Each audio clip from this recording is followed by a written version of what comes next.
Yes, thank you, Katie, and thank you, Maria and Philip, for your awesome presentations. I learned something new already, and actually, we're going to pick up a few of the topics that you've heard about also here. So, hi everyone, my name is Samantha. I am a project and community manager for CodeRefinery project, and also, well, member of the board of Nordic-RSE, and also dealing with community stuff there. Also currently doing the CSCCE Community Manager certification, and very happy to see many familiar faces here. I have my email address here, so if you want to contact me about any of this, I'm very happy to chat more about any of these topics. Also, just briefly about our communities. So one is CodeRefinery, a hub for fair, so findable, accessible, interoperable, reusable research software practices. We do workshops. We live mainly in the chat. Once in a while, we also have meetings and in-person meetings, but really the main beef of our day-to-day activities happens in the chat because we are spread all over the Nordics. The project exists since 2016, and since 2018, I learned today, we are on Zulip. We also apparently were on Slack before when I was not part of that community yet. Generally a training network, so the chat is used a lot to coordinate different activities and share about the new highlights of tools and so on.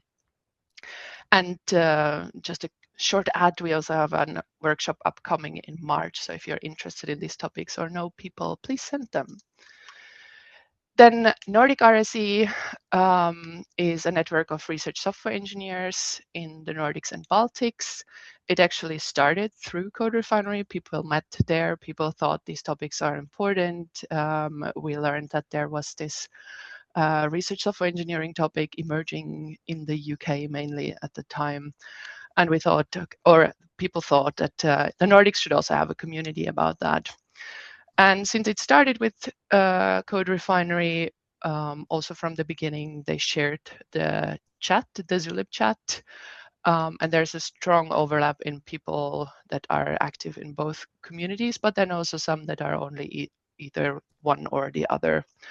And yeah, put here RSE by accident. That happened actually to me. So I started via CodeRefinery, and then I ended up in a wrong meeting because I followed the wrong chat, the wrong channel in the chat, and thought this was my meeting. And then suddenly I was part of this Nordic-RSE community. Why we are on Zulip? So I actually asked our project manager who did all this move earlier, and he shared that it was this post by Julia Evans. If you don't know her, go follow her. She has some really awesome, especially this kind of zines and figures that explain sometimes really complicated topics in a really nice way. So she did a post on Zulip and why she uses it, and our project manager saw that. When he just was frustrated with Slack and how also unused it was at the time. And I put here a little quote from our previous project manager that when they moved, suddenly we could talk about more than just one thing because of the topics, and actually saw the number of messages go up by a factor 100, which is pretty crazy. And it is a really active community that we have in our Zulip chat today. So our Zulip chat is coderefinery.zulipchat.com. Anyone can join. This is open. You don't need an invite. We have 573 users as of today. We are also very happy and grateful for Zulip to be hosting us for free. And I also asked our previous project manager how that happened, and he said this: we only wrote 1 and 2 paragraphs about what we do, that we are not for profit and open source and education, and got approved in 1 day. So that was really nice how that went. As mentioned, we are doing a lot of these workshop preparations, coordination discussions, and so on there for CodeRefinery. We are having, for example, there was a question about private channels. We have a private channel for the Nordic-RSE board where we do like more like the money discussions and so on, but then also a bunch of open channels for the community where discussions are happening. And then we also have like these are separate. So I show here, this is actually folders. So it's yet another level in Zulip that you can have. You can group specific channels into folders, and then you can like toggle and untoggle them like it's shown here. So we have one folder these days for CodeRefinery, one for Nordic-RSE, and then some that we have together in that we are sharing. One of also my personal favorite channel is the help channel. So we sometimes have actually participants of the workshops that we are doing joining our Zulip chat and asking questions there after the workshop. And then we have a bunch of people, be that CodeRefinery or be that Nordic-RSE, coming to help and try to solve the issues. And then we have sub-communities in there with their own channels, some regional channels. We have, it's down here. For example, in Finland, we have a few like university-specific channels where the people hang out and have some general discussions. Other workshops that are being organized by the community, some topical channels, and then, for example, stuff like Nordic HPC, so Nordic High Performance Computing Group, also formed by just being in this chat together.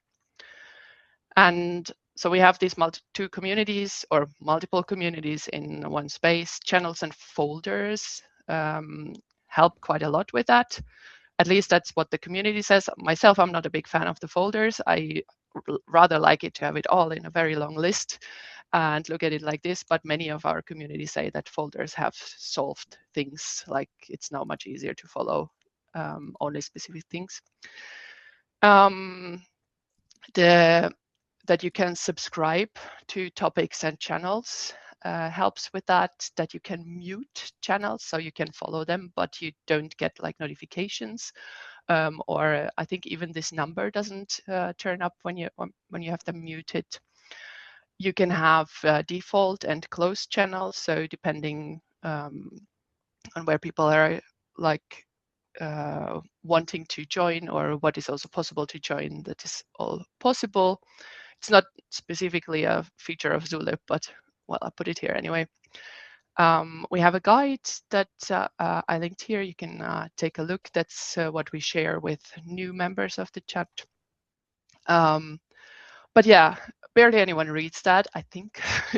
And we have a lot of, or not a lot, but once in a while we always have a comment coming up that, wow, this is so overwhelming. There's so much going on. And if people don't make use of these awesome features, that they mute, that they unsubscribe themselves, that they choose which topics to follow, that they feel like all the numbers are telling them what they have to read, that they're not taking it calmly, like Phil said in the beginning, then it can be very overwhelming.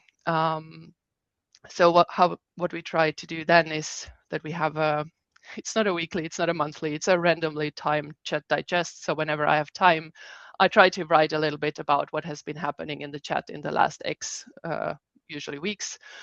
And then sometimes we see that after this message goes out, there's a spike in conversations in a few of the topics that apparently people are interested in but didn't see by themselves. Some other loved features, also not necessarily specific to Zulip. There is a stats page, which is really useful for reporting. Like if you have to write a report and you need to say like, well, the chat had so and so many messages and so on, you can go there and you can check out what happened. You can also see, as I put there as a self-check, like how many of these thousands messages that have been going on actually were from you. This recent conversations view is very helpful for writing these chat digest messages, because you can see like what is the date of the last message in each topic. You can mark topics as resolved. So that shows you also in this view on the left that the topic is resolved, for example, because the workshop happened. That can help with like prioritizing what you're actually reading and like just making it a little bit more clean. Moving, it was mentioned, yes, we love that as well. User groups, because we have a team for CodeRefinery and then we have a wider community. It helps to have a user group where all the team members are part of, so I can ping them all together and I don't have to ping every name separately. And we use emoji voting a lot. Emoji voting, emoji sign up, that seems to engage people that normally would not maybe answer with a message or something, but they do click an emoji to react to a message. And then we have a bunch of future topics of interest to us. That's why I was also really excited that this tool trial is happening, to also learn more about it. There's never enough time to, for example, investigate the use of bots for welcome and guidance. I'd love to look into that. And then also from some new community members where we get this message that this is overwhelming, I don't know how to deal with this. I would love to interact more, but this is really too much. We're thinking of updating our guide that I linked earlier, and these were some thoughts from the community about that. So I put the link to my slides in the chat so you can check that as well. And that was it from me. Thank you so much. And happy to answer any questions.